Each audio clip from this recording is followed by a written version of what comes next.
Most times when you make a review on a video game that's single player and released 5 years ago, not much has changed, but at the same time these reviews are more for the delicacy and probably the nostalgic feeling of the moment that game released, or at least that's what I feel.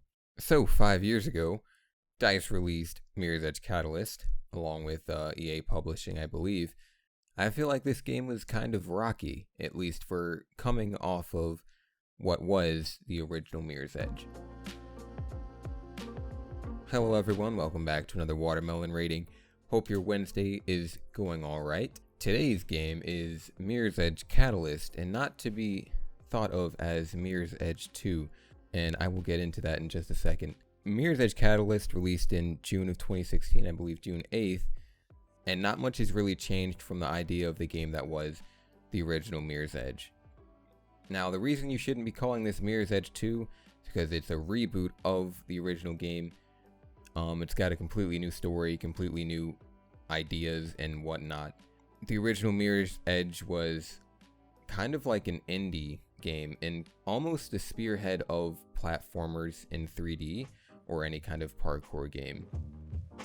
So, Mirror's Edge Catalyst. What's the story behind it? The game follows the runner, Faith Connors, who was a part of an organization, kind of underground, a group of runners that will kind of do whatever the fuck people want them to do. A lot of the game's plot is going against Kruger Sect, the big bad evil corporation, basically trying to control people and whatnot. So much so is that they are creating their own utopia.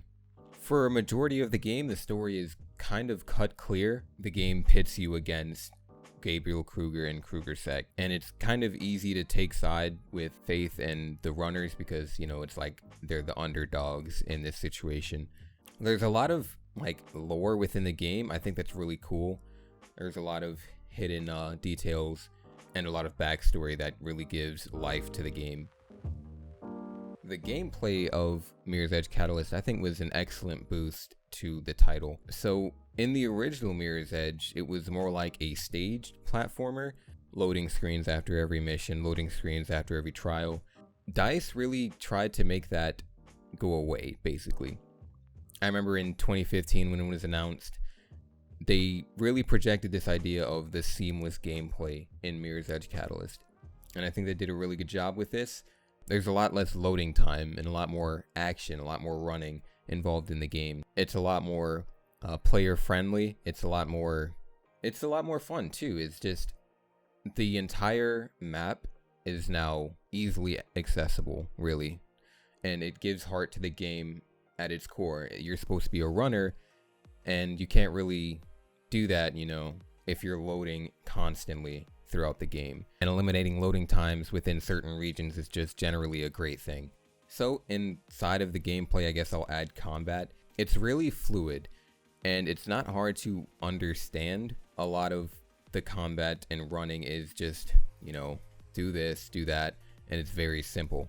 There are different abilities and skills that you unlock as you level up, and they allow you to do more free running, or they allow you to take down the enemies easier because there's different tiers of enemies, you know, things like that. I find it extremely creative that you have to choose at some points whether you want to have more skills that lead to taking down enemies or more skills that lead to your running. Recently, or on my last playthrough, I did the game without doing any of the fighting abilities, and that made the game a little more challenging. It made it so that I kind of have to be relentless in those fights. I think the running is very interesting. It's not like it's different from the original Mirror's Edge, but it's a lot more understandable, really. Once you get into the game, it's easy to see what the best route is. Another thing involved with the gameplay, there are different tasks, or there are different kind of side missions in the game. They're basically a time trial delivering a product. I think most of them are that. Some of them are harder than others by determining which route you should take, but in general, all of them are kind of a delivery process. There's other things you can do for XP, like hacking billboards and taking out chips, yada yada. There's also time trials and what they're called as beat runs too. This was really popular when the game came out. Basically, you can make your own run in general for people to follow.